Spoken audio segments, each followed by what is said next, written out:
The long-term memory is able to store information permanently. We can compare this to the computer's hard drive. This hard drive is also able to store information permanently as well.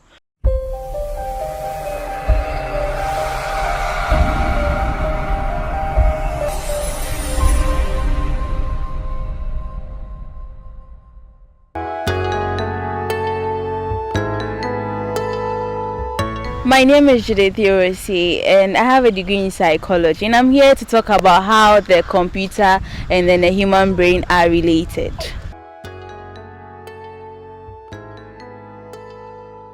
Okay, so I know computers are made up of hardware and then software.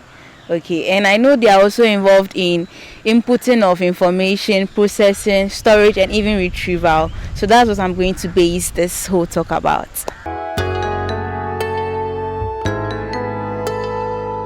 So the human brain, okay, is responsible for several things. Okay, it helps us to store information, it helps us to process information, it helps us to retrieve information. It makes us who we are. Without it, we can't even survive, we can't live. Imagine walking somewhere and the next day you don't even remember you used the same route. You won't be able to survive. Yeah.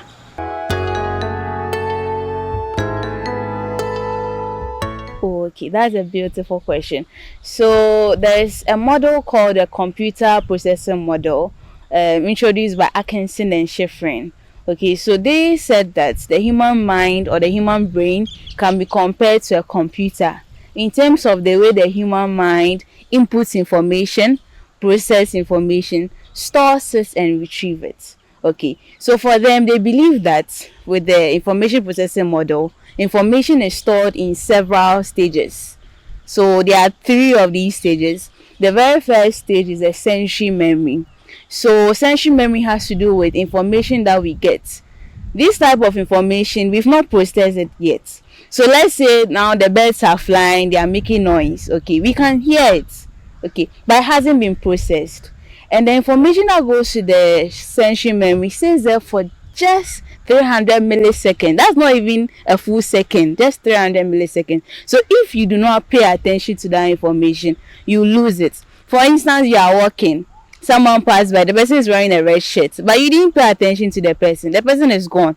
If you go to the office and someone asks you, oh, I don't remember, because it was just there for a brief second. For the sensory memory too, the capacity is quite large, but the duration is quite small, because our memory does this to help accommodate for important information. There are certain information that are not relevant to us. If it's there, it will cause something called sensory overload, and we do not want that in our mind. So to reduce that, we forget some of the irrelevant information because of attention. So attention is you focusing and choosing to store certain kinds of information and then ignoring other kinds of information. Then we have the second stage, which is the short-term memory. It's short-term memory, but it doesn't mean it's short like the sensory memory. No. For this one, information is able to stay there for 3 minutes or more, depending on the type of information. But for the short-term memory, for instance, what it does is that it's responsible for moving the information from that stage to the long-term memory, and that's what helps the information to stay there for long. But for the information to stay longer in the short-term memory, you have to do something called rehearsal.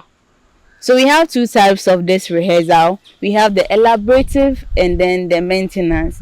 Elaborative rehearsal helps you to keep that information in the short-term memory, as well as create a copy of that information in the long-term memory. Okay, and then as well as the maintenance is keeping it for just the short-term memory. So for instance, someone asks you to calculate 2 plus 3 plus 5. Obviously, you first calculate 2 plus 3. Keep the answer in your mind. Then after that, the answer, you add it to the 5.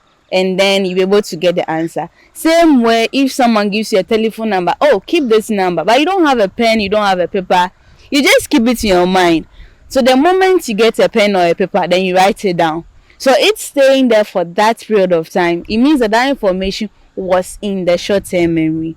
Okay, there are several examples I can give to the short-term memory, but this is the simplest one you can relate to. So, as I said earlier in explaining how the brain works, okay, now I'm going to relate it to how the computer works. So, I've jotted down some points here. So, first off, with the sensory memory, okay, the sensory memory is a buffer. Okay, buffer is a holding bin.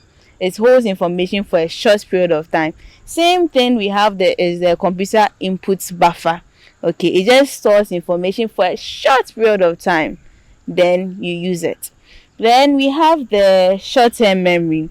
So for the short-term memory, we can compare it to the computer's RAM.